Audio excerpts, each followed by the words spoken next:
Polisi menyita 500 botol miras berbagai merek dan 780 liter balok dalam operasi penyakit masyarakat jelang Idul Adha. Selain barang bukti miras, polisi juga mengamankan 14 orang yang umumnya merupakan penjual.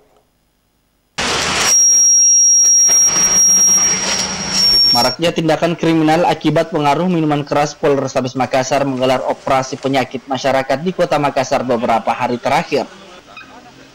Dalam operasi pekan jelang Idul Adha ini, polisi menyita 500 botol miras berbagai merek atau jenis dengan kadar alkohol 15 hingga 25% serta 780 liter miras tradisional jenis balok.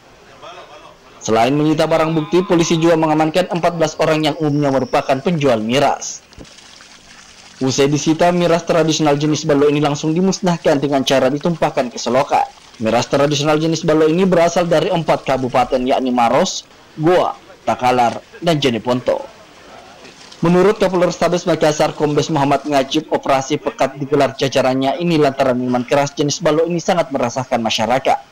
Sejumlah kejahatan seperti tawuran dan aksi kriminal lainnya sering diawali dengan adanya pengaruh minuman keras.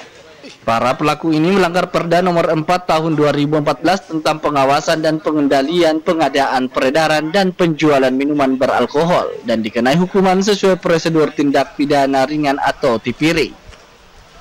Rusmawandi Rara, Celebes TV.